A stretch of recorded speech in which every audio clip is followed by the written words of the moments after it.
ओम नमः सदेभ्यः। ओम नमः सदेभ्यः। ओम नमः सदेभ्यः। मंगलम भगवान वीरो मंगलम गौतमो मणि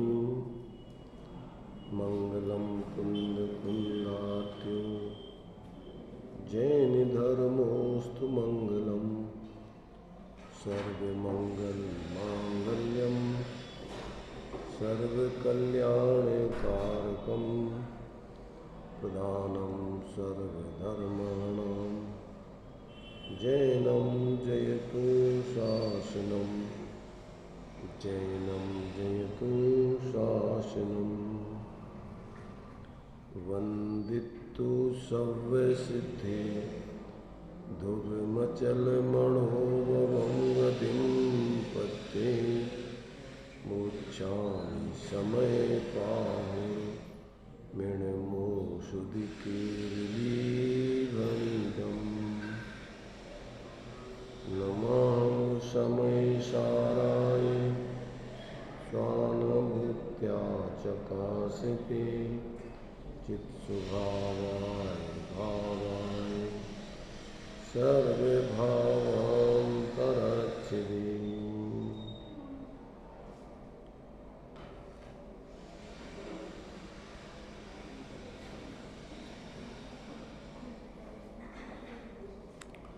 निर्जराधिकार में चल रहा है।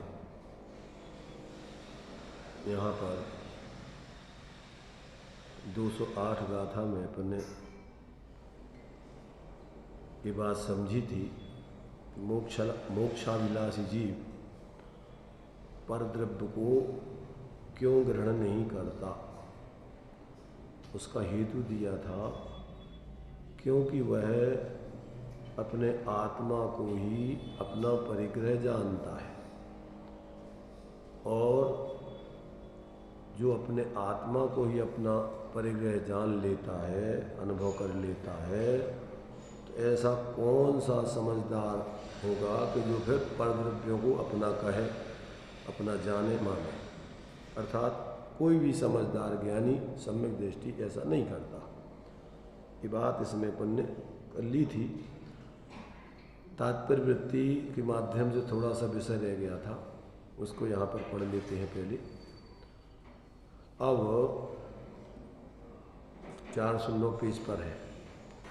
अब मिथ्यात्व रागादि रूप अपध्यान मेरा परिग्रह नहीं है, इस प्रकार फिर से भेद ज्ञान शक्ति और वैराग्य शक्ति को प्रकट करते हैं।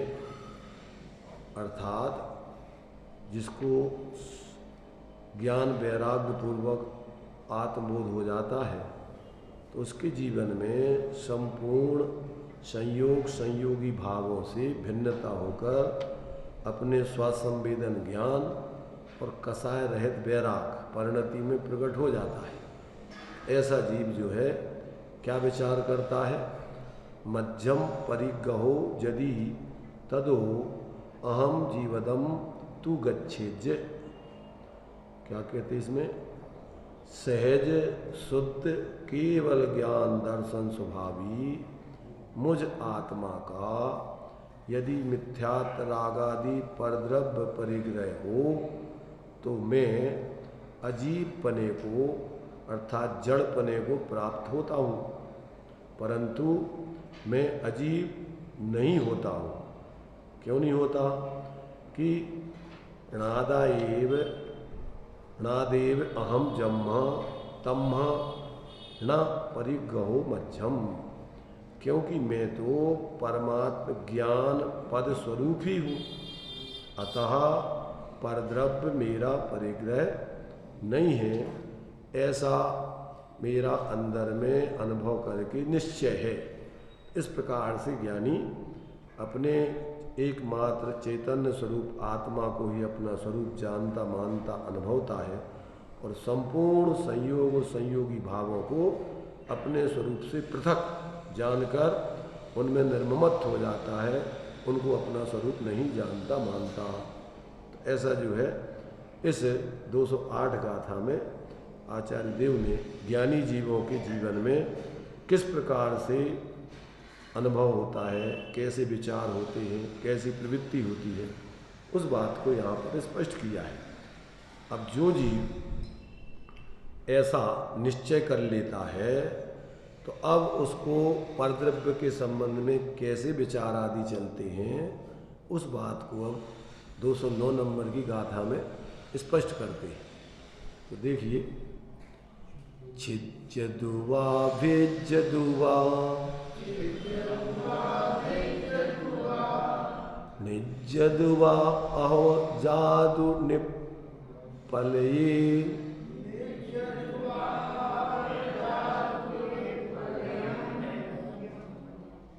छिज्जदुवा भिज्जदुवा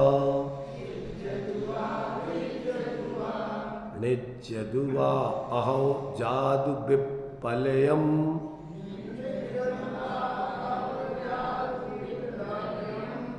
जम्मा तम्मा गच्छदु तह विहूना परिगहो मज्झे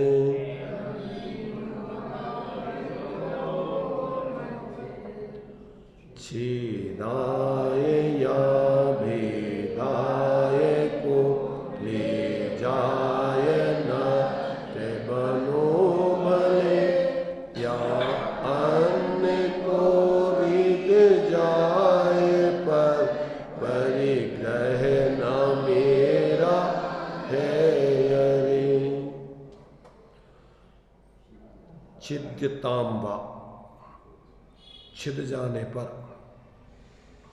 अर्थात टुकड़े हो जाने पर, भिद्यताम वा भिद जाने पर, छन्नी छेद छेद हो जाने पर, नीयताम वा अथवा कोई ले जाए तो, और प्रलयम यातु अथवा प्रलय हो जाने पर नष्ट हो जाए, यस्मात् तस्मात् गच्छतु अथवा चाहे जिस प्रकार से वह चला जाए, यस्मात् तस्मात् गच्छतु, जिस किसी भी प्रकार से वो जहाँ जाना है चला जाए। तथापि खलु वास्तव में परिग्रह मम न मेरा नहीं है। क्या कह रहे हैं यहाँ पर कि जब हमने ये अंदर में अपने को ज्ञाता स्वरूप अनुभव कर लिया तो अब जो भी शरीर आदि परद्रव्य हैं वो चाहे टुकड़े हो जाओ, चाहे भिद जाओ, छलनी हो जाओ, और चाहे कोई ले जाओ, और चाहे नष्ट हो जाओ, अथवा चाहे जो दशा उसकी हो जाओ, हमारे लिए तो फिर भी क्या है, उस परिग्रह के प्रति कोई भी शिकवा शिकायत नहीं है, कोई उसके प्रति हमें विकल्प नहीं है। ऐसा ज्ञानी विचार करते हैं, अनुभव अपने स्वरूप का करके, और पर द्रव्यों से ऐसे निर्ममत हो जाते हैं कि अब जो होना है सो हो जाओ। दूसरे रूप में अपन 10 लक्षण पूजा में पढ़ते हैं, क्या पढ़ते हैं उसमें, पीड़े दुष्ट अनेक बांध मार बहुविध करें, धरिए क्षमा विवेक कोप न कीजिए प्रीतम। अब इस शरीर का कोई जो भी करना है जिसको वो करे, परद्रव्यों का जो भी मेरा नहीं है उसका जो होना है हो जाए, पर अब उससे मेरा कोई लेना देना नहीं, मैं तो अपने स्वरूप में संतुष्ट होकर शांति से जीता हूँ, आनंद में रहता हूँ। ऐसा ज्ञानी का पक्का विचार हो गया है, अनुभव पूर्वक विचार हो गया है, मात्र द्वेष बुद्धि से नहीं। कभी अपन कहते हैं कि भाड़ में चले जाओ, हमें कछु लेना देना नहीं, ऐसा भी अपन बोल देते हैं। काहे में द्वेष बुद्धि, जब अपने हिसाब से पढ़ना मन नहीं करता है तो अपन द्वेष बुद्धि में ऐसा ही बोल देते हैं, परंतु यहाँ द्वेष बुद्धि वाली विरक्तता नहीं है, यहाँ तो ज्ञान पूर्वक वीतरागता वाली विरक्तता के साथ ऐसे सम्यक ज्ञान में वस्तु स्वरूप का निर्णय है। इसमें कोई द्वेष बुद्धि वाले विचार नहीं है ये।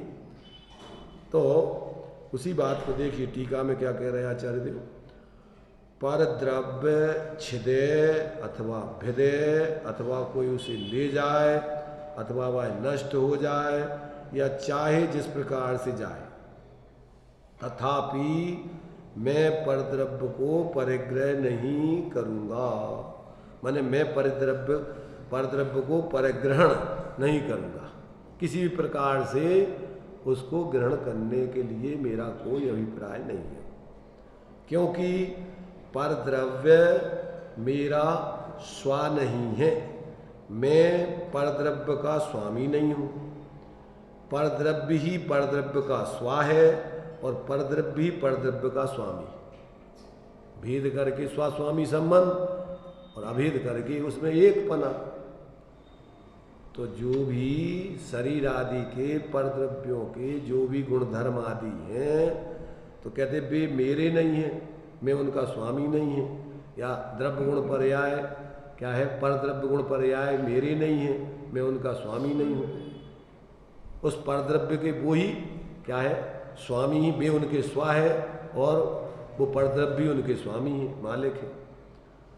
तो यहाँ कहते हैं परद्रव्य परद्रव्य का स्वामी है और मैं ही अपना स्व हूँ और मैं ही अपना स्वामी। मेरा अपने में ही स्वामी संबंध है, ऐसा जो है मैं जानता हूँ अनुभव करके। ऐसा मेरा पक्का दृढ़ निश्चय है, ऐसा ज्ञानी जानते हैं। तो ज्ञानियों को परद्रव्य के बिगड़ने सुधरने का हर्ष विषाद नहीं होता है। क्या नहीं होता है? ज्ञानियों को परद्रव्य के क्या बिगड़ने सुधरने का, शरीर स्वस्थ रहे चाहे बीमार रहे, चाहे छूट जाए चाहे बना रहे, तो भी ज्ञानियों को उसमें कोई भी किसी प्रकार का हर्ष विषाद नहीं होता है।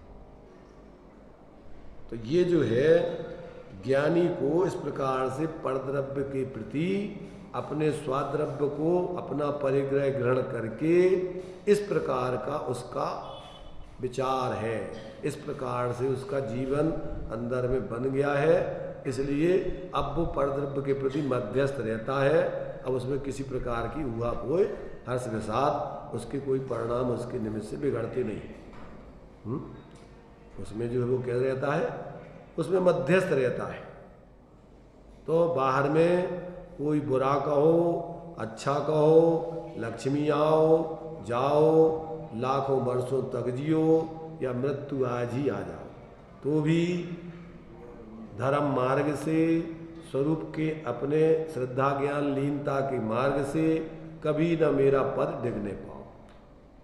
मैं ही हूँ, पर है। ऐसा अनुभव करके जिसने जान लिया और अपने को अपना परिग्रह सब प्रकार से ग्रहण कर लिया, द्रव्य से, क्षेत्र से, काल से, भाव से, अपना आत्मा ही अपना स्व है, अपने प्रदेश ही वास्तव में अपने हैं, अपने गुण धर्म ही अपने हैं, अपनी पर्याय ही अपनी हैं। ऐसा जिसको निर्णय हो गया तो अपने चारों तरफ से उसने अपने स्वरूप को अपना स्वरूप जान मान अनुभव कर लिया। अब परद्रव्य के प्रति उसको कोई भी न तो उसके लिए अपनत्व है, न ममत्व है, न उसके प्रति कोई शिकवा शिकायत है। तो ऐसा जो है ज्ञानियों के जीवन में बराबर इस प्रकार से अनुभव पूर्वक के विचार सविकल्प दशा में चलते हैं। देखो, गुणस्थान प्रमाण कदाचित ज्ञानियों को भी क्या होता है, गुणस्थान प्रमाण यथायोग ज्ञानियों को भी क्या होता है, कसाय अस्थिरता जन्य रहती है तो उसमें वो थोड़े जुड़ते भी हैं और निचली भूमिका में व्यवहार से वो क्या करते हैं, जो संयोग अपने लिए उदय से मिले हैं उनको व्यवहार से अपने जानकर उसी में प्रवृत्ति करते हैं। क्या? परंतु उस राग को भी, अस्थिरता जन्य जो राग है उसको भी वास्तव में ये जानते हैं कि ये भी वास्तव में विकल्प छोड़ने लायक है और अपन को तो पूर्ण अपने स्वरूप में ही लीन होकर पूर्ण अतीन्द्रिय आनंद निर्विकल्प होके भोगने लायक है। चौथे आदि गुणस्थानों में चूंकि सम्यक दृष्टि के अपने ज्ञान श्रद्धान में और चारित्र में जितनी कसाई गई है उतना तो विकल्प होता ही नहीं है, उसमें तो किसी प्रकार विभाव होने का काम नहीं है। श्रद्धान में तो उसके कभी भी अपने चैतन्य स्वरूप को छोड़ के पर में अहमपना आता ही नहीं। चलो सुनो तुम, पदम बाबू करने दो काम, इतने सुनो तुम, तो इतनी आवाज आ रही है, सुनो शांति से। तो यहां पर ये बता रहे आचार्य देव, क्या बतला रहे कि सम्यक दृष्टि जीव को अपने ज्ञान श्रद्धान और आचरण में अपना स्वाद्रव्य ही अपना स्वाद्रव्य जानकर मानकर उसकी स्थिरता बढ़ती है, तो उसमें तो कोई विकल्प ही नहीं है। अब चारित्र में जब तक पूर्ण वीतराग दशा नहीं होती है तब तक उसके अस्थिरता जन्य भाव होते हैं, राग द्वेष के परिणाम होते हैं। तो उन राग द्वेष के परिणामों को वो हे जानता है। किस रूप में हे जानता है? कि अपने स्वरूप में पूर्ण जब हम स्थिर हो जाएंगे तो ये विकल्प भी पैदा नहीं होंगे। ये हमारी स्वरूप की स्थिरता की कमजोरी से पैदा हो रहे, पर ये भाव वास्तव में क्या है? ये भाव भी अपना स्वरूप नहीं है, आकुलता रूप है। जब तक उसकी अभी कसाय रहेगी, देखो ज्ञान श्रद्धान में तो वो अपने चैतन्य स्वरूप को, अभेद स्वरूप को छोड़ के पर में अपना करते ही नहीं, अपना स्वरूप मानते नहीं। अब व्यवहार में जब तक अभी वो निचली भूमिका में है तो शरीर, मुनिराजों को भी शरीर को भोजन आदि देने का राग पैदा होता है। क्या होता है? वो भी आहारों को निकलते हैं, पर आसक्ति एकत्व बुद्धि पूर्वक नहीं। अभी जब तक पूर्ण वीतराग दशा नहीं हुई तब तक अपन को अभी वास्तव में क्या है? स्वरूप की आराधना करने के लिए इस शरीर को भी बुद्धि पूर्वक जितना भी योग आहार है निर्दोष, उसको दे करके अपन अपनी स्वरूप की आराधना करें। तो भोजन देते हैं वेद विज्ञान पूर्वक, एकत्व बुद्धि पूर्वक खाते नहीं है। समझ रहे ना? ले तप बढ़ावन हेतु नहीं तन पोषते तज रसन को। तज रसन को मतलब हमें ये चाहिए कि वो चाहिए, मीठा चाहिए कि खट्टा चाहिए कि चिरपरा चाहिए कि नमकीन चाहिए, क्या चाहिए? क्या चाहिए साधकों के लिए? साधकों को तो इस गाड़ी को चलाने के लिए क्या चाहिए? ओंगन देने जैसा कि जब तक अपने गंतव्य पर नहीं पहुंचे तब तक अपन जिस गाड़ी में शरीर में रह रहे हैं व्यवहार से, तो यथा योग इसका भोजन आदि देते हुए अपनी आत्मा आराधना करें।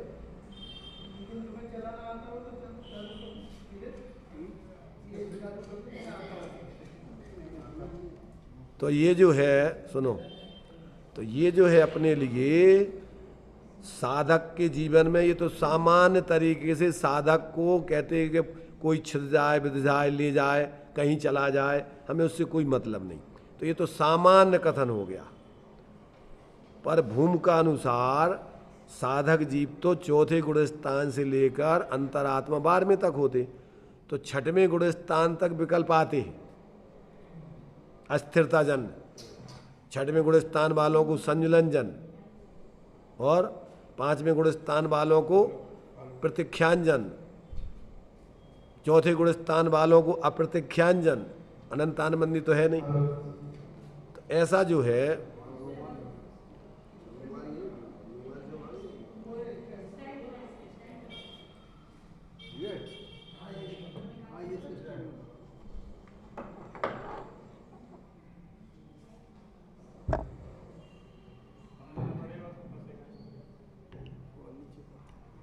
बांध दो, रुमाल से बांध दो।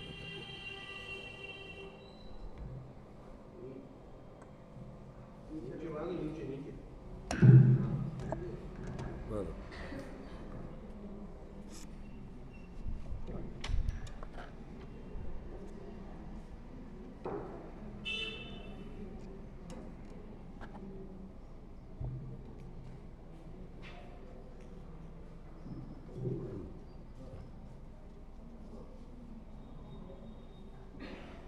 तो देखिए, तेज करो, तेरा तेज है क्या? ज्ञानी जीव चूंकि चौथे गुण स्थान से सम्यक ज्ञान हो जाता है, आत्मज्ञान हो जाता है, आत्मश्रद्धान हो जाता है, स्वरूप की आंशिक स्थिरता बीतराग दशारूप हो जाती है कसाय के अभावजन, तो उन ज्ञानियों के जीवन में मूल में तो अपने उस चैतन्य ज्ञाता स्वरूप में ही क्या है, अपनापना, अपना स्वरूप जानना, और जितनी स्वरूप स्थिरता है उतना उसका निराकुलता रूप आनंद भोगना, निराकुलता रूप। अब जितना भी स्वरूप में वो स्थिर नहीं हो पा रहे हैं तो विवेक पूर्वक बाहर में प्रवृत्ति करते। श्रावक की भूमिका में अवृत आदि दशा में जैसे अपन देखते हैं कि सम्यक दृष्टि चक्रवर्ती भी हो सकते, 6 खंड के अधिपति भी हो सकते, ग्रह दशा में पंचम गुण स्थान में एक देश त्याग करके एक देश भाई परिग्रह आदि में रह सकते, 5 पापों को एक देश छोड़ते हुए। परंतु अभी उनके कसायजन्य विकल्प चल रहे हैं उसको वो ही जानते हैं, आश्रव भाव जानते हैं, बंध का कारण जानते हैं, और वो वास्तव में इसके निमित्त से अभी संसार में ही हमें रहना पड़ेगा ऐसा जानते हैं। इसलिए उसमें उपादेय बुद्धि नहीं होती, हे बुद्धि से, वियोग बुद्धि से उसमें प्रवृत्ति कर दे। जैसे अपन को दृष्टांत आदि दिए जाते हैं कि बीमार व्यक्ति औषधि खाता है, और किस भाव से, किस अभिप्राय से खाता है, खाते ही रहे ये औषधि, हमारी बीमारी शीघ्र से शीघ्र ठीक हो और हमें ये औषधि आदि का सेवन न करना पड़े, ऐसे ही हमारी चारित्र मोह संबंधी अस्थिरता दूर हो और स्वरूप में स्थिर होके हमें सारे बाह्य के विकल्प आदि करना ना पड़े। ऐसी बुद्धि रख करके ज्ञानी निरंतर जीता है, उठते बैठते खाते पीते चलते फिरते उसका बराबर भेद विज्ञान जागृत रहता है। स्वप्न में भी वो अपने स्वरूप से च्युत नहीं होता है, और तैयारी तो वो ऐसी रखता है कि भाई उदय प्रमाण जब तक ये संयोग रहेंगे, हमारे विकल्पों से नहीं रहना है, हमारे विकल्पों से व्यवस्था नहीं बनना है, व्यवस्था तो उदय प्रमाण सहज बनना है, उसमें हमें तो विवेक पूर्वक भेद विज्ञान रख के जीना है। कौन जानता है? ज्ञानी जी बाहर में प्रवृत्ति करते हुए दिखेगा, खाता पीता चलता फिरता सब लेन देन करता हुआ बाहर के निमित्त से रामचंद्र जी सीता जी के पीछे लड़ते हुए दिखाई देंगे। बाहर में तुम्हें इस प्रकार के रूप दिखाई देंगे, पर अंदर में वो सबसे विरक्त रहते हैं। क्यों? कि सम्यक दृष्टियों के ज्ञान वैराग्य शक्ति होती है। सम्यक दृष्टर भवति नियतम ज्ञान, आत्मज्ञान और कसाय रहित वैराग उनके जीवन में पाया जाता है। तो ऐसा उनके जीवन में निरंतर क्या है, दो रूप परिवर्तन चलता है निचली भूमिका में। एक तो स्वाश्रित, कैसा स्वाश्रित? आनंदमयी अपने श्रद्धा ज्ञान चारित्र की स्थिरता रूप, और एक कसाय के उदय में बाहर में विवेक पूर्वक अस्थिरता रूप, राग द्वेष आदि रूप, स्वभाव भाव रूप। बाहर में आपको पूजा करते हुए, स्वाध्याय करते हुए, बाहर में निचली भूमिका में दुकान चलाते हुए, सब कुछ करते हुए दिखाई देंगे, पर साथ में वेद विज्ञान भी बढ़ रहा है। इन सारे विकल्पों को वो वास्तव में आश्रव ही जानते हुए दुख का कारण दुख रूप जानते हुए निरंतर वो अपने स्वरूप स्थिरता के लिए जागृत रहते। जैसे ही उनका आत्मबल बढ़ता जाता है वो अपने स्वरूप में स्थिर होकर वो अशुद्धि को, बाहर पराश्रित वृत्ति को तोड़ते जाते, छोड़ते जाते। तो ऐसा ज्ञानियों के जीवन में, ये तो सामान्य से कह दिया कि ज्ञानी तो क्या करते हैं कि ये परिग्रह छिद जाए, भिद जाए, कहीं चला जाए, मुझे कोई लेना देना नहीं। पर अपन देखते हैं कि बाहर में वो इस प्रकार का रूप भी दिखाई देता है, तो अपन कहेंगे कि ये कैसे ज्ञानी है। ऐसा समझ में आता है ना। एक तरफ तो ये कह रहा है कि ज्ञानी ऐसा इस प्रकार से जीता है, विचार करता है, और एक तरफ कह रहा है कि ज्ञानी बाहर में इन संयोगों के पीछे लड़ते झगड़ते भी दिखाई देते हैं। दोनों रूप, ये दोनों रूप निचली भूमिका में साधक के पाए जाएंगे, पर अपना मूल स्वरूप वो क्या जानते हैं? एक ज्ञाता स्वरूप, चैतन्य स्वरूप ही अपना है। और ये सब परिणति में अस्थिरता जन्य जो विकल्प हो रहे हैं राग आदि के, ये कर्म के उदय में जुड़ने से आश्रव भाव है, और आश्रव दुख कार्य घनेरे बुद्धिवंत उसकी निवृत्ति के लिए सावधान है। तो वो जो है प्रवृत्ति करते हुए भी उस प्रवृत्ति में हेपना बढ़ता है, वियोग बुद्धि बढ़ती है, इसलिए उसमें उनको कोई रस नहीं है, रुचि नहीं है। ऐसा बराबर ज्ञानियों के जीवन में पाया जाता है। तो ये जो है इसमें अपने लिए उसी बात को आचार्य देव ने स्पष्ट किया है कि सामान्य रूप से तो ज्ञानियों का ऐसा रूप है, और विशेष रूप से अपन ने गुणस्थान प्रमाण चर्चा बीच बीच में करते रहते कि विशेष रूप से ज्ञानियों के जीवन में क्या होता है कि यथा योग अस्थिरता जन्य कसाय में विवेक पूर्वक व्यवहार का भी विवेक बढ़ता है, और वो अनर्गल परिवर्तन नहीं करके बराबर अपना व्यवहारिक जीवन जीते हैं, इसलिए वो दुर्गति के पात्र नहीं होते।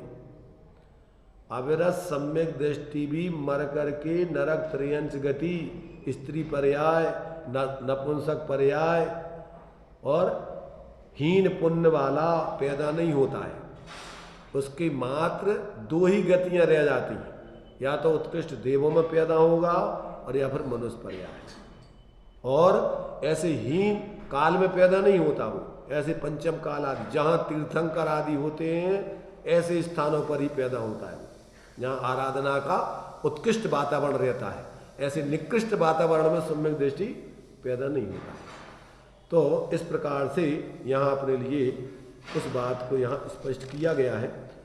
देखिए तात्पर्य वृत्ति में भी उसी बात को लिखा है।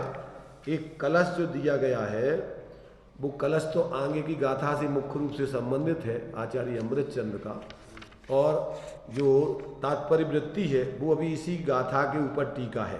पहले इसको पढ़ते हैं फिर कलश पढ़ते हैं। देखिए तात्पर्य वृत्ति हिंदी। अब मेरा यह निश्चय है कि देह रागादि परद्रव्य मेरा परिग्रह नहीं है, ऐसा भेद ज्ञान का निरूपण करते हैं।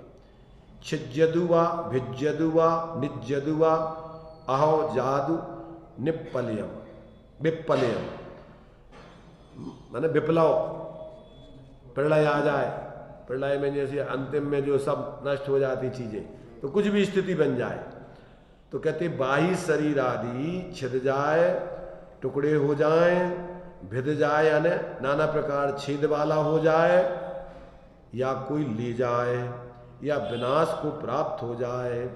इसी प्रकार जम्मा तम्मा गच्छदु तहावी न परिगहो मध्यम। दूसरे जिस प्रकार, जिस किसी कारण से, किसी भी प्रकार से जावे तो भी शरीर मेरा परिग्रह नहीं है। किस कारण से शरीर मेरा परिग्रह नहीं है? कारण कि टंकोत्कीर्ण परमानंद ज्ञायक एक स्वभाव रूप ही मैं हूँ। इस कारण से यह मेरा निश्चय है, अनुभव है। अकेला विकल्प में ही निश्चय नहीं है, शास्त्र सुनकर के पढ़ करके ही नहीं। ये तो निचली भूमिका में, प्रारंभिक भूमिका में तत्व निर्णय करने के लिए ये भी चलेगा, और इसी के बल से फिर अंदर में स्वरूप अनुभव करने का प्रसाद जागृत होगा। पहले यदि आगम से, युक्ति तर्क से, ज्ञानियों के उपदेश आदि से अगर आपको ऐसा निर्णय नहीं हो जो तुम्हारा मूल स्वरूप है, तो तुम अंदर में निर्विकल्प होकर स्वरूप अनुभव करने के लिए पुरुषार्थ ही नहीं करोगे। समझ रहे ना? माने जीव ने अनंतों बार क्षयोपम ज्ञान में 11 अंग 9 पूर्व तक की धारणा जानकारी भर लेता है, दूसरों को उपदेश दे तो सैकड़ों लोग मोक्ष मार्ग में लग जाएं, और उसको अंदर में अपने स्वरूप का कोई सुर स्वाद नहीं, कोई शांति नहीं, बाहर में सब कुछ छोड़ दे, शरीर को कोई काट दे पीट दे उप नहीं करे, फिर भी अंदर में अपने आत्मा का उसको आनंद नहीं आता है।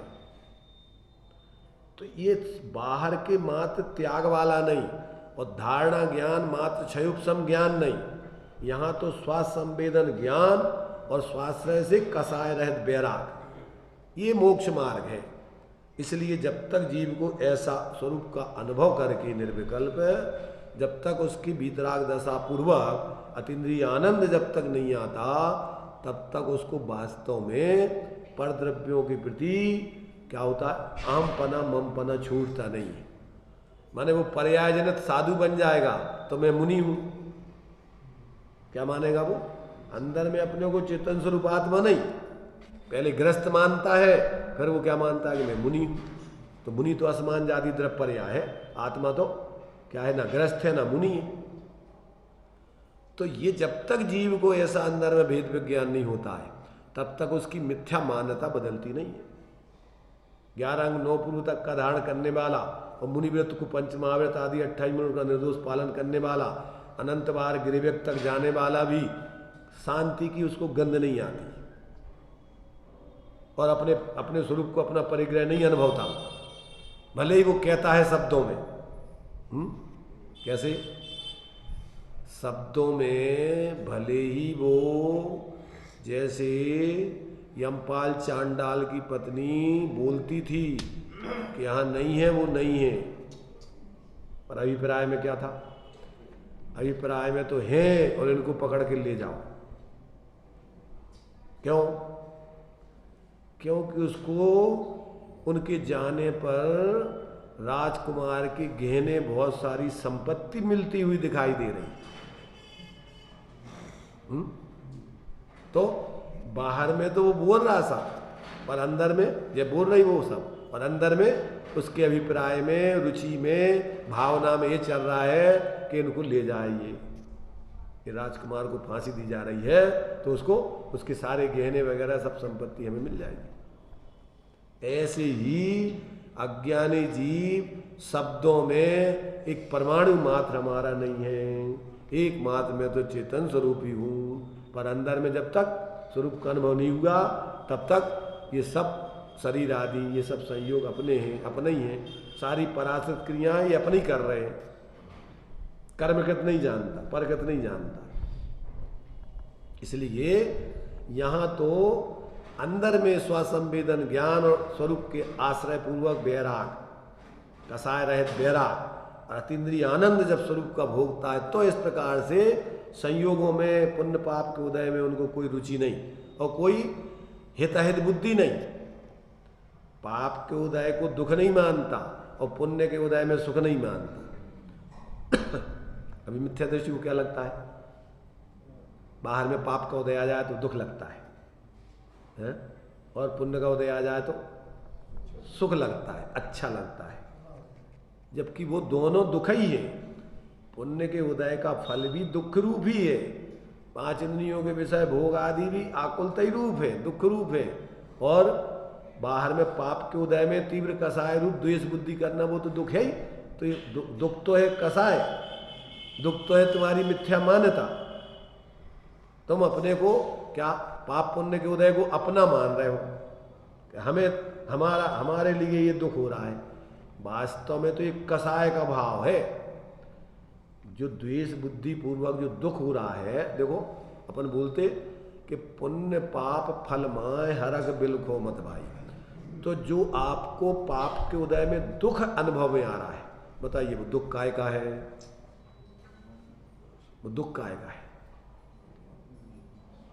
वो अनुभव कर्म के उदय का अनुभाग में जुड़ने से अपनी कसाय का द्वेष परिणाम है, और पुण्य के उदय में जुड़ने पर जो राग है वो भी कसाय परिणाम है। अच्छा खाने को मिल रहा है, अपन को मजा आ रहा है, अच्छा लग रहा है, तो वो अच्छा का है? पदार्थ में अच्छापन है? और कसाय में जो राग कर रहे हो वो अच्छा है क्या? वो भी आकुलता रूप है। अगर आपकी बाहर में रुचि हट जाए, वहां से भूख मिट जाए, अथवा कोई दुख का संदेशा सुनने में आ जाए, तो वही जो अभी खा रहे हो और जिसमें तुम्हें अच्छा लग रहा है उसी में कैसा लगेगा? खाते खाते मुंह में बड़ी अच्छा माल खा रहे थे और तुम्हारी जबान कट गई तत्काल, दांत से एकदम अच्छे खा रहे थे और जबान आ गई पैर तुम्हारे दांतों के नीचे और तत्काल उसको काट दिया और एकदम खून निकलने लगा और एकदम जल कट गए थे, तो कितना मजा आएगा उसमें? अरे मजा काय का था वो? अरे भाई वो मजा तो तुम्हारा वो कसाय भाव का था, अज्ञान भाव का था, मिथ्यात्व भाव का था, पर में से सुख दुख मानना। तो ये तो तुम्हारा अज्ञान भाव है, मिथ्यात्व भाव है, कसाय भाव है। वास्तव में तो अपने स्वरूप में न दुख है और न इंद्रिय जनित जो सुख कह रहे हैं जिसको, न वो सुख दुख है। आत्मा तो अतीन्द्रिय आनंद है, जो अपन बोलते सर्वांग निजात। इंद्रिय जन सुख दुख तो अपन को केंद्र विशेष से महसूस होता है, आंखों से देखने पर, कान से सुनने पर, नाक से छूने पर, जबान से चखने पर, स्पर्श इंद्रिय से छूने पर आत्मा का आनंद या सुख कहाँ से आता है, कौन से स्थान से आता है? अरे वो तो अपना आत्मा का स्वभाव सर्वांग व्याप्त है। तो जब आत्मा में परिणति जुड़ती है तो कोई स्थान विशेष से सुख नहीं लगता है, और मन से सोचने वाली सुख की दशा नहीं है वो। मन तो शांत हो जाता है, मन शांत भयो या मिट गयो या नष्ट हो जाता है, मर जाता है, मन पक्षी मर जावे, तो हम मन से तो सोचना होता ही नहीं है। वहां तो अपनी परिणति आत्मा में एक माने पूर्ण अभेद होकर के सर्वांग से अतीन्द्रिय आनंद बढ़ता है। इसलिए अपन को ये बात समझ में आना चाहिए कि जो इंद्रिय जनित सुख दुख हैं ये सब वास्तव में कसाय जनित भाव है। ये कोई पर में से सुख दुख नहीं आ रहा है, ये अपनी मिथ्या कल्पना है, पर में से जानना मानना। तो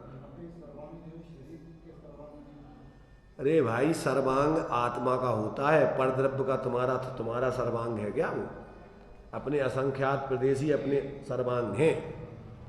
ऐसा नहीं है कि कोई प्रदेश विशेष से आनंद आता है, अपन को पूरे आत्मा का अतीन्द्रिय आनंद सर्वांग से प्रकट होता है, क्योंकि आत्मा सब अपने सब में व्याप्त है, माने अपने सब प्रदेशों में व्याप्त है, अपने सब गुणों में व्याप्त है, अपनी सारी पर्यायों में व्याप्त है। यहां तक कि अशुद्ध पर्याय में भी अपना आत्मा व्याप रहा है अनुभव रूप से, पर उस पर लक्ष्य नहीं है अपना। नव तत्व गतत्व भी यदि एकत्व न मुंचती, तो आश्रव बंध में भी आत्मा व्यापता है, पर चूंकि अपना लक्ष्य उस पर नहीं है इसलिए अपन को क्या दिखता है? पद दिखते हैं। तो जब जीव को अपना ऐसा अंदर स्वरूप का अवलंबन होता है तो वो स्वरूप तो अपना सब में, माने अजीवों को जानते हुए भी वो जो ज्ञान है उसमें आत्मा व्याप रहा है। नौ तत्वों का जो ज्ञान हो रहा है ना, रागादिक, तो आत्मा रागादिक रूप नहीं होता है। रागादिक रूप नहीं होता मतलब जो अपना ज्ञान लक्षण से लक्षित आत्मा का स्वरूप है वो वास्तव में उस रागादिक को भी भिन्न जानता है और रागादिक से भी भिन्न रहता है। जब तक ऐसा अंदर में ज्ञान नहीं होता तब तक जीव भ्रमित रहता है। इसलिए यहाँ पर कहते हैं आचार्य देव कि भैया मेरा तो ऐसा पक्का अनुभव पूर्वक निश्चय है, इसलिए बुद्धि पूर्वक भी वो इन परद्रव्यों के प्रति ऐसा निर्ममत्व भाव रखते हुए और बराबर सजग रहता है। परिस्थिति आने पर एकांत से तो वो जुड़ता ही नहीं है, अस्थिरता जन जुड़ान होता है तो उसमें भेद विज्ञान रखता है। जैसे निचली भूमिका में सम्यक दृष्टि को भी शरीर काटोगे पीटोगे तो क्या होगा? क्या होगा? जितना उसकी अस्थिरता जन्य कसा है उतना जुड़ करके दुख तो महसूस होगा कि नहीं होगा? परंतु वो दुख को क्या जानेगा? वो दुख को जानेगा वास्तव में ये मेरा स्वरूप नहीं है, मैं इस दुख को जानने वाला हूं। क्या हूं? वो अपने उस जानन स्वभाव में हम पना है, इसलिए उस दुख को जान रहा है, आश्रव भाव है और आश्रय भाव में भेद विज्ञान रखेगा, एकत्व बुद्धि करके अपने को उस दुखी रूप अनुभव नहीं करने लग जाएगा। ऐसा सम्यक दृष्टि के जीवन में ऐसे पुण्य पाप के उदय में भेद विज्ञान बढ़ता है, आंशिक वीतरागता बढ़ती है, इसलिए उतना तो अतीन्द्रिय आनंद चल रहा है, साथ में जितनी कसाय का जुड़ान है उतनी आकुलता है, उस आकुलता में भी भेद विज्ञान है, उसमें एकत्व बुद्धि नहीं है, इसलिए उसको इस जाति का आश्रय बंद नहीं होता है कि वो दुर्गति का पात्र बन जाए। तो इस प्रकार से ये अपने लिए 209 नंबर की गाथा की तात्पर्य वृत्ति में भी आचार्य जयसेन स्वामी ने उसी बात को स्पष्ट किया है। अब आगे की गाथा से संबंधित एक कलश दिया हुआ है आचार्य अमृत चंद्रदेव ने, इसको भी अपन पढ़ते हैं, देखिए।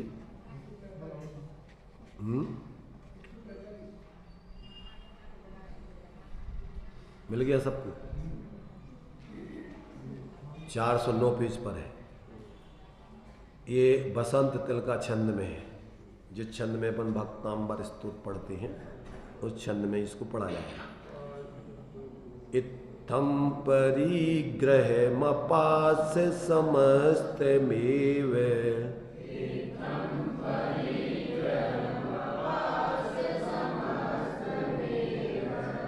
सामान्यतः स्वपरयोरविवेक हेतुम्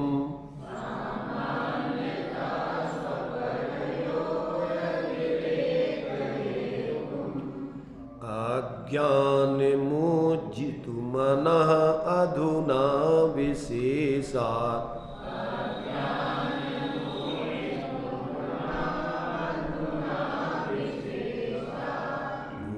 भूयास्तमेव परिहर्तुमयं प्रवेत्ता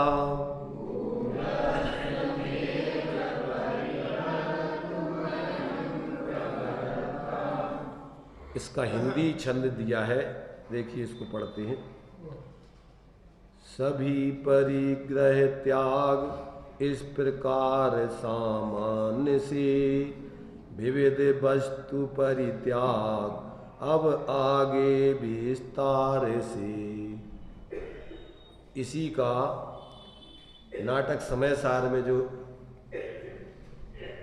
पंडित बनारसी दास जी ने उसका हिंदी किया है, इसको भी देखिए, पढ़ लेते हैं।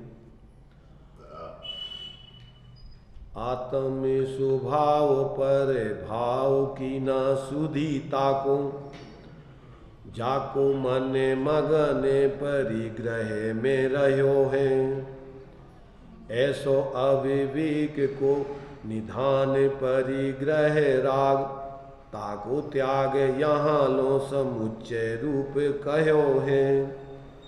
अब निज पर भ्रम दूर कर के काज बहुरों सुगुरु उपदेश को उमग्यो है।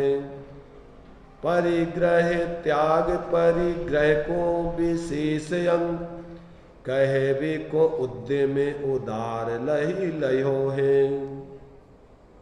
क्या कह रहे? आत्म स्वभाव पर भाव की न सुधीता को जाको मन मगन परिग्रह में रहो है। जिस जीव को परिग्रह में मग्न रहता है उसका मन उसमें लीन रहता है। स्वपर का आत्म स्वभाव पर भाव की न सुधीता को, उसको अपने आत्म स्वभाव का और पर भावों का भेद विज्ञान नहीं होता है। ऐसो अविवेक को निधान परिग्रह राग ताको त्याग यहाँ लो समुच्चय रूप कहो है। तो कहते ऐसे अविवेक को निधान जो परिग्रह है, अविवेक का कारण परिग्रह है। कैसे व्यक्ति को मिथ्या अज्ञान प्राप्त हो जाता है? जब वो इस परिग्रह में क्या है, भेद विज्ञान नहीं करता है, उसमें एकत्व बुद्धि कर लेता है, तो वो परिग्रह इसके लिए क्या हो जाता है? मिथ्या ज्ञान का कारण बन जाता है। रागादिक शरीर आदि में ज्ञान में जहाँ से अभेदपना भाषित होता है, ये ही मैं हूँ, ये मेरे हैं, तो क्या होता है वहाँ से उसका मिथ्या ज्ञान, अज्ञान उसके खड़ा हो जाता है। तो ज्ञान में जहाँ से स्वपर का भेद विज्ञान नहीं होता, वहाँ से भ्रम रूप अज्ञान भाव खड़ा होता है, और उसी के कारण से सारा आगे का फिर मिथ्यात और कसाय आदि के विकारी परिणाम खड़े होते हैं। इसलिए आचार्यों ने ताते जिनवर कथित तत्व अभ्यास करीजे और संशय विभ्रम मोह त्याग आपो लख लीजिए। जब तक जीव को ऐसे स्वपर स्वभाव विभाव का भेद विज्ञान नहीं होता, तब तक उसके मिथ्या ज्ञान अज्ञान बना रहता है, और फिर साथ में मिथ्या श्रद्धा और चारित्र होता है। जैसा जानता है वैसा ही मानता है और वैसे ही आचरण करता है। जानेगा तो मानेगा, आचरण करेगा। अनादिकाल से जीव को अपने ज्ञान में भ्रांति बरत रही है। एव मयम कर्म कृतई भावई असमाहितोपि संयुक्त प्रतिभाति सा प्रतिभासा बालसानाम खलु भव बीजम। संसार का मूल कारण क्या है? जो कर्मकृत भाव हैं, कौन कौन से? संयोग और संयोगी भाव रूप, उनमें असंयुक्त होने पर भी, अपने ज्ञान स्वरूप आत्मा से वो भिन्न होने पर भी कैसे भाषित होते हैं? संयुक्त प्रतिभाति, वो अपने जैसे भाषित होते हैं। और यही प्रतिभास अज्ञानी जीवों को संसार का मूल कारण है। खलु भव बीजम, संसार का बीज है। कौन सा? वेद विज्ञान का भाव। इसलिए आज तक जितने भी जीव सिद्ध होते हैं तो काय के बल से होते हैं? वेद विज्ञानता सिद्धा। और जितने भी संसार में बंधे हैं अस्यैव भाव, तो वेद विज्ञान के अभाव से संसार में बंधे रहते हैं। तो अब ये प्रत्येक जीव को जो जहां खड़ा हुआ है वहां से उसको वेद विज्ञान करना है। संगी पंचेंद्री जीव ही वेद विज्ञान करने का अधिकारी है। भव्य जीव ही वेद विज्ञान करने का अधिकारी है। जिसका अर्धपुद्गल परावर्तन काल शेष रह गया हो, वो ही जीव वेद विज्ञान करने का अधिकारी है। तो अब ऐसा जीव चारों गतियों में कहीं पर भी हो, वो अपने क्या है, पर्यायजनित परिस्थिति से अपने को ज्ञान में पृथक जान करके, देखो पर्यायजनित परिस्थिति चारों गतियों की जीवों की अलग अलग होगी। वो सब कर्म के उदयजन्य है, वो तुम्हारी परिस्थिति नहीं है। तुम्हारा तो ज्ञान लक्षण से लक्षित तुम अपने को समझो। चेतन को है उपयोग रूप, चिन्ह मूरत बिन मूरत अनु, पुद्गल्लभ धर्म अधर्म काल, इनते न्यारी है जीव चाल। अब ताको ही अपना स्वरूप जान, उसी को अपना स्वरूप मान, उसी से करे निज पहचान, तो यहाँ से मोक्ष मार्ग चालू है। और ताको न जान विपरीत मान करी करे देह आदि में निज पहचान, यहाँ से संसार का मार्ग चालू। अब ये तुम्हारे ऊपर है कि तुम अपने को किस रूप में जानते मानते अनुभव करते हो। स्वतंत्र हो तुम, संसार में भटकने के लिए भी स्वतंत्र हो, और संसार से पार होने के लिए स्वाश्रय करके मोक्ष का आनंद लेने के लिए भी स्वतंत्र हो। इसमें किसी का भी किंचित मात्र भी हाथ नहीं है, न कर्मों का न बाह्य संयोगों का। कौन जिम्मेदार है इसके लिए? पूरा का पूरा प्रत्येक जीव जिम्मेदार है। ये बात समझ में आ जाए तो सारी शिकवा शिकायतें दूर होकर सम्यक पुरुषार्थ करके हम सच्चे मोक्ष मार्गी बन सकते हैं। आता समझ में? क्या? देखो भाई, अकेले सुन लेने से काम नहीं चलेगा। सुनना जरूरी है पर काफी नहीं है। क्या कह रहे हैं? सुनना समझना जरूरी है पर काफी नहीं है। काफी जानते हो? काफी जानते कि नहीं जानते? भाई इसी से वो काम हो जाएगा, इतना पर्याप्त नहीं है कि बस सुन लिया समझ लिया बस हो गया। अकेले विकल्प में क्षयोपशम ज्ञान में जानकारी कर ली, इतने से काम नहीं चलेगा।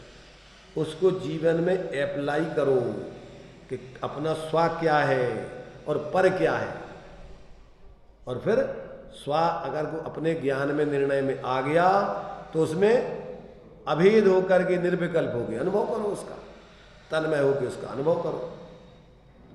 इसलिए यहाँ कहते हैं कि जो जीव जब तक इस प्रकार से स्वभाव परभाव की सुधि नहीं है, परिग्रह में मूर्छित है, तो ये सारा परिग्रह उसको अविवेक का मिथ्यात्व का कारण बन रहा है।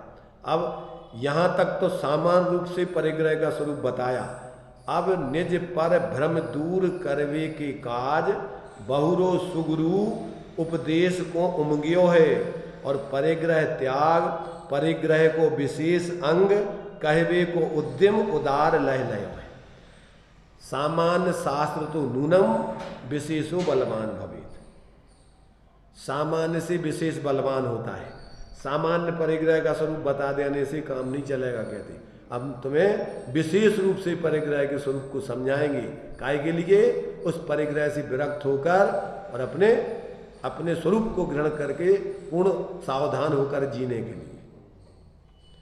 तो जिसका चित्त परिग्रह में रमता है उसे स्वभाव परभाव की खबर नहीं रहती, इसलिए परिग्रह का प्रेम अज्ञान का कोष ही है, भंडार है। उसके त्याग का यहाँ तक सामान्य रीति से समुच्चय रूप कथन किया है। अब श्री गुरु निज पर का भ्रम दूर करने के लिए परिग्रह त्याग और परिग्रह की विशेष भेद कहने के लिए उत्साह पूर्वक सावधान होते हैं। क्या कह रहे भैया? अब त्याग जोग पर वस्तु सब यह सामान्य विचार, और विविध वस्तु नाना विरति यह विशेष विस्तार। अब आगे विस्तार से आचार्य देव अपने आत्मा के सिवाय अन्य सब चेतन अचेतन पर पदार्थ त्यागने योग्य हैं, यह सामान्य उपदेश है, और उनका अनेक प्रकार से त्याग करना यह परिग्रह का विशेष उपदेश यहाँ पर आगे क्रम से कहा जाएगा। ये इसका अर्थ हुआ। इसमें देखिए जो अपन ने छंद पढ़ा है, इस छंद का जो अर्थ है इसमें देखिए अपने लिए समय सार जी में जो दिया है उसमें से अर्थ पढ़ते हैं 410 पेज पर। इस प्रकार इत्थम समस्तम ए परिग्रहम, समस्त परिग्रह को सामान्यतः अपास छोड़कर अधुना अब स्वपरियो अविवेक हेतुम अज्ञानम उज्जितुमना अयम, पर स्वपर के अविवेक के कारण रूप अज्ञान को छोड़ने का जिनका मन है ऐसा यह। क्या कह रहे? जो पर परिग्रह अज्ञान का कारण है, अब उस अज्ञान रूप अविवेक को छोड़ने के लिए उस परिग्रह को जो अज्ञान का कारण बनता है उसके विशेष स्वरूप को कहते हैं। पुनः उसी परिग्रह को ही विशेषात यानी विशेषता भेद करके विशेष परिहर्तुम छोड़ने के लिए प्रवृत्त हुआ है।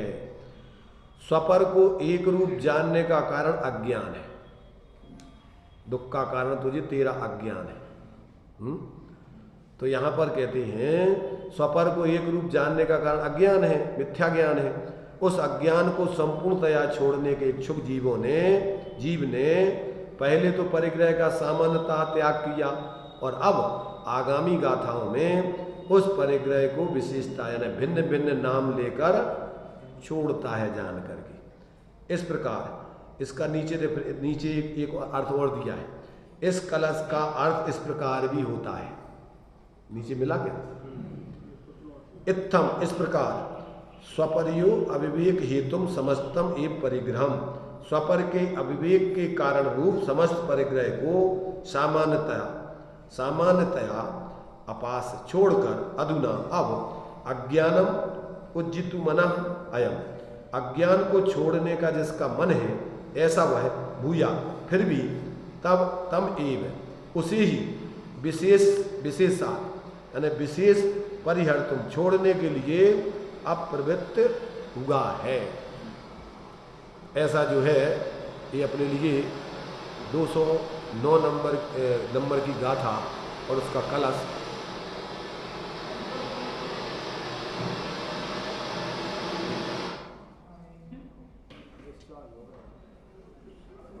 ये 209 नंबर अपने लिए ये एक कलश अपन ने जो पढ़ा है, इसमें अपने लिए वास्तव में जो स्वापर का विभाग है वो सामान्य और विशेष रूप से अपन को समझाया जा रहा है। तो सामान्य रूप से तो उसकी चर्चा यहाँ तक हो गई, अब विशेष रूप से इसको समझाने के लिए आगे खुलासा किया जाएगा। यहाँ से इस कलश में आचार्य जी ने उसका स्पष्टीकरण दिया है। चलिए